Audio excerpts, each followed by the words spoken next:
There is a lot to do, but you don't have a lot of time. Now, this situation is probably well known to most of us. In such a situation, we need to set priorities. And a classic tool for that is the Eisenhower matrix. How that works, we will find out today.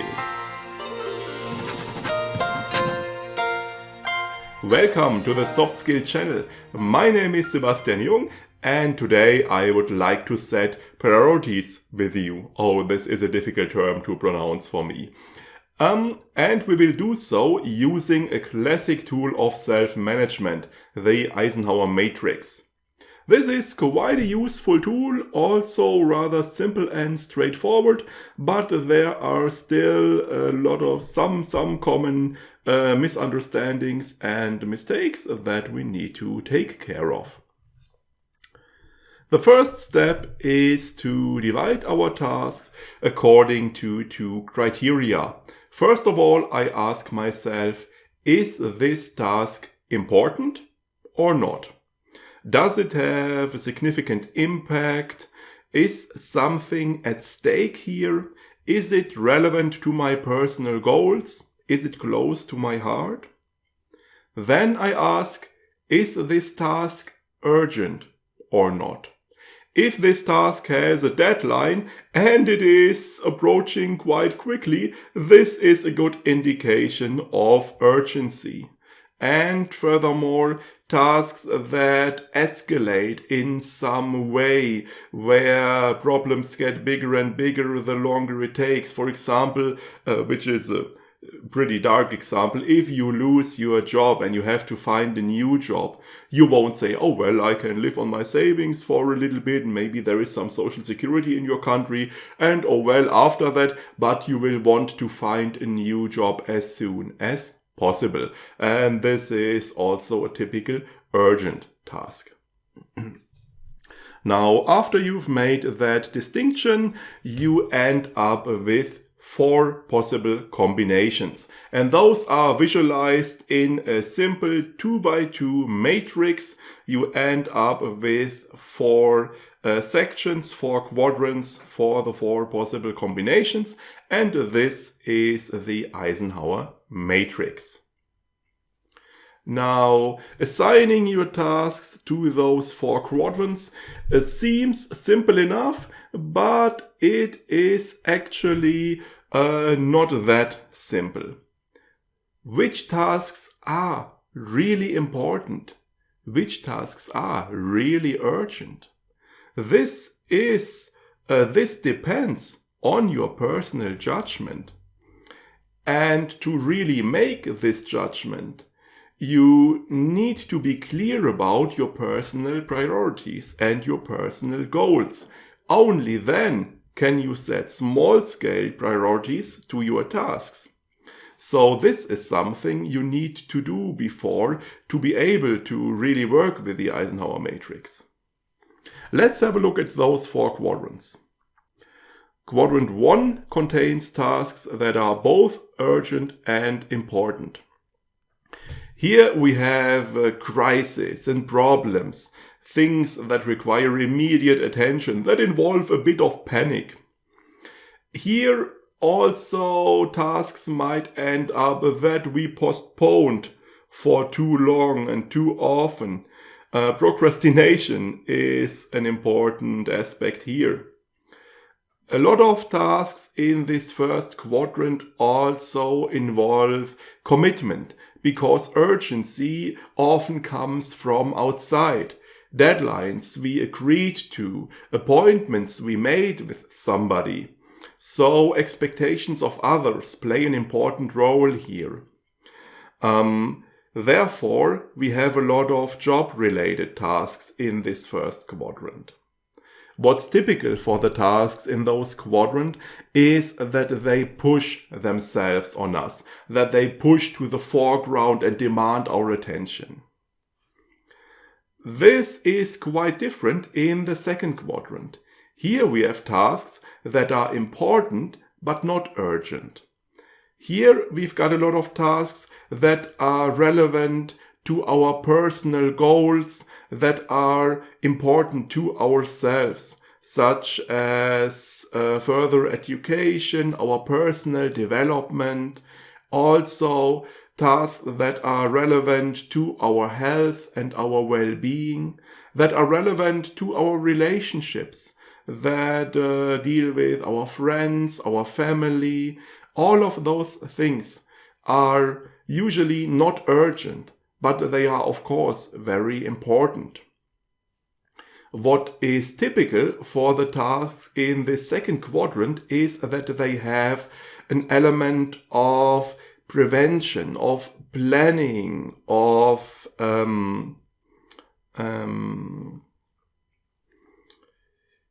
precaution.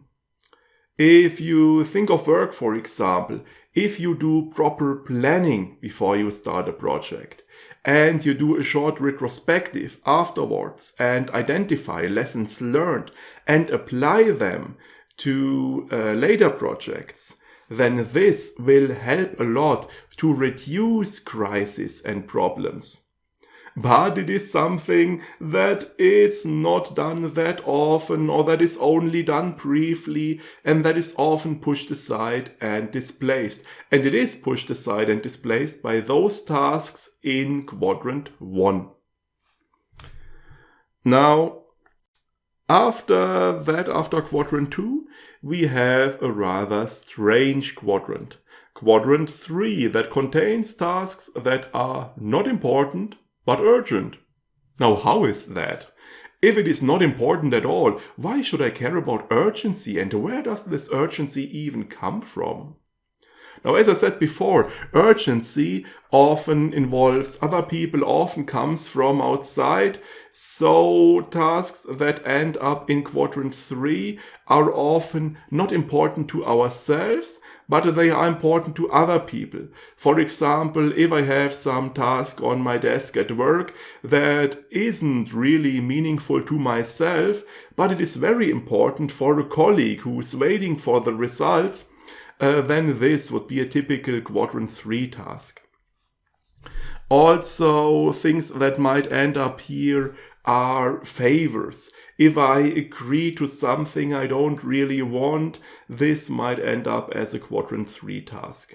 And also outdated commitments. Let's say I joined some club or some community because I was really interested in some topic, and I took on some tasks for them, and after a while my interest had waned and I don't care about the topic that much anymore, but I still have to do those tasks I agreed on. This would also be typical for the third quadrant.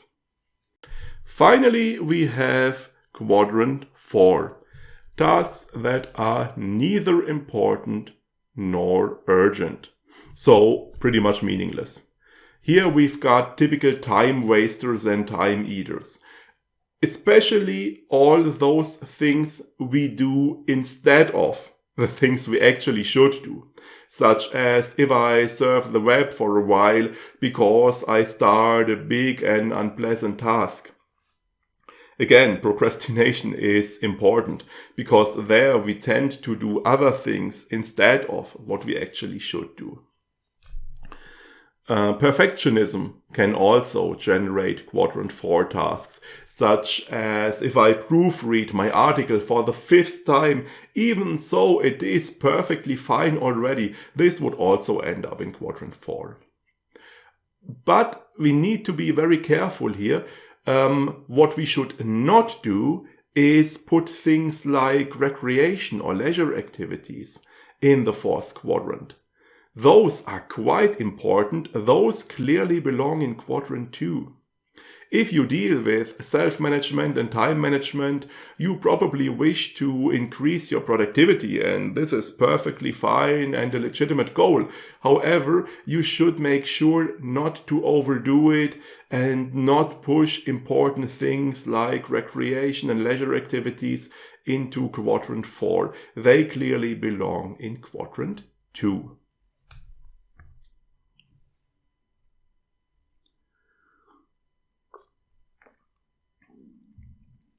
So after I've distributed my tasks to those 4 quadrants, what do I do with them?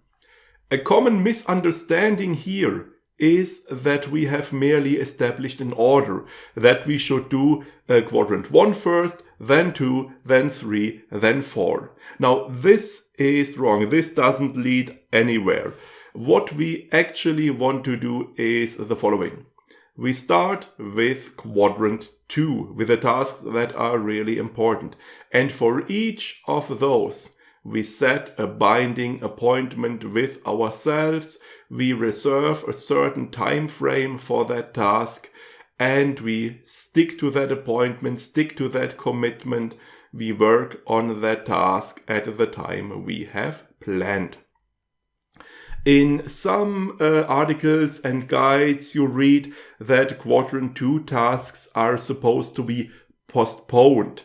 Now this is not right. What you do is you set an appointment, you terminate them, you reserve a time frame for them, you plan where you want to do them, which is quite different from just postponing them. Because our goal here is to spend as much time as possible in quadrant 2, to invest as much time as possible into those quadrant 2 tasks. And to make sure that they are not displaced and pushed aside by the tasks in quadrant 1.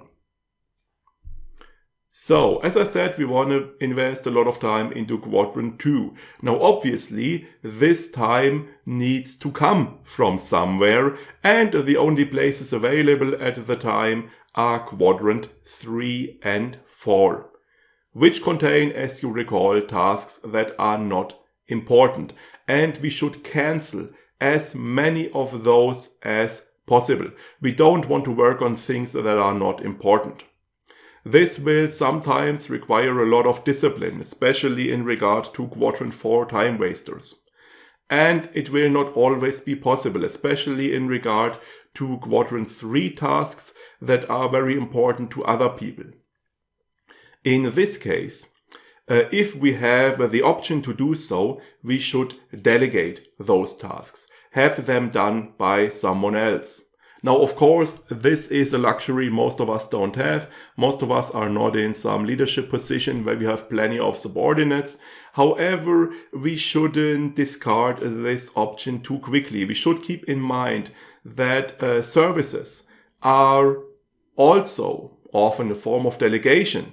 For example, if I have a pizza delivered instead of cooking, I have basically delegated the task of cooking to the pizza joint.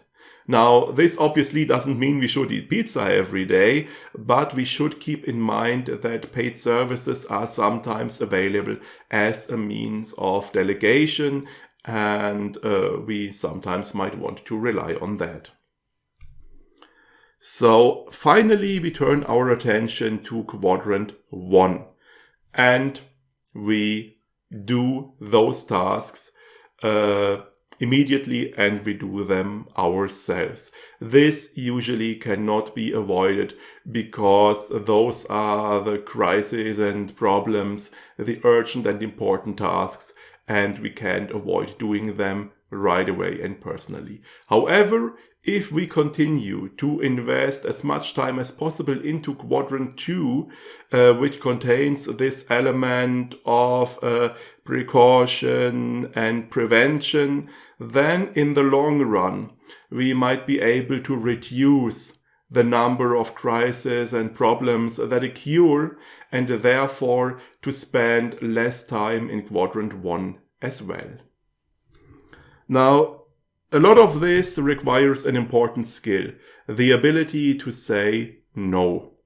This is not that simple. We will probably have an individual video about it in the future. For now, keep in mind that you always say no to something or someone. For example, if your boss asks you to work longer to finish something and you say yes, you agree to that, you might, for example, say no to your family you had planned to spend the evening with, or to your leisure activities, or to your friends, or to whatever. So keep in mind, you always say no to something, and you should do so consciously based on a conscious decision. Now, obviously, this again requires that you are clear about your personal priorities. Here, maybe the four burners theory can be helpful to you. I've presented it to you before in a video. I will link to it in the video description. Let's have a look at the advantages and benefits of the matrix. It is quite a simple and straightforward tool, easy to use if you are aware of possible mistakes, and it helps us to establish a basic planning and a basic prioritization. And in the long run, this can help us to shift from a situation where we merely react, where we are externally controlled, where we just rush from one crisis to the next, to shift from that to a situation where we are in control, where we act according to our own planning, where we work on the things that are most important to us, and where we prevent crises instead of fixing them. There are, of course, also weaknesses and limitations to the method, to the matrix. First of all, there are some common mistakes we already discussed, such as just doing quadrant 1 to 4 in order, overestimating quadrant 1, and as I said before, an important prerequisite to using the matrix is to clarifying your personal priorities and goals. Now, obviously, the matrix only provides a very rough classifications. In real life, there are plenty of degrees of important and of urgent. So, especially if we have a lot of tasks, we will need to differentiate within each quadrant and, for example, set an order or in which we do all those tasks within one quadrant. And obviously, the matrix requires a certain degree of self-determination in the work we do. So, for example, if I would like to use the Eisenhower matrix at work, but my superiors are micromanaging me all the time and I can't decide anything on my own, then this would be pretty pointless. And as I said before, ideally, we should have the option to delegate to some degree, which also isn't available to a large degree for most of us. However, in the modern working world, self-responsible work is becoming more and more important, so there should be plenty of applications for the Eisenhower matrix.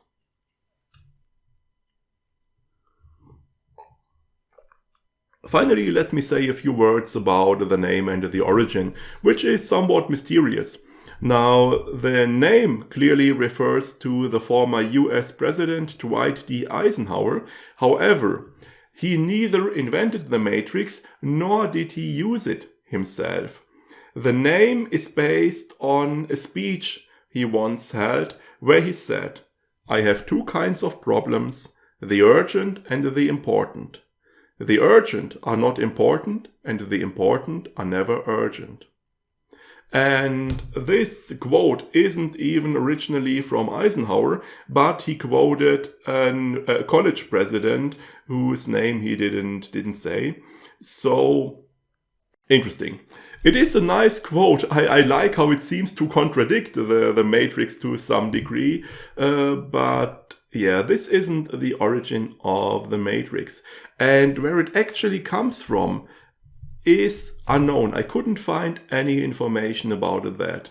Only thing I can tell you is that it is rather old. Stephen Covey already uses it in his 7 Habits of Highly Effective People that I presented to you before, and that was published in 1989. Covey doesn't refer to the matrix by the name Eisenhower matrix, but he uses a 2x2 urgent and important matrix, so it's clearly the same thing. He uses it for habit 3, put first things first, and that is also a nice and helpful source for more information on how to use the matrix and how to set priorities for tasks in general. Finally, one thing I'd like to point out is that in articles and guides, the Eisenhower matrix is sometimes mixed up with ABC analysis, which is something different. We will probably have a look at it at some point in the future, so make sure you distinguish there. I intentionally used Roman numerals here instead of letters to refer to the 4 quadrants to make sure there are no misunderstandings there. I hope you will prioritize clicking the like button and you will make subscribing to the channel a personal goal.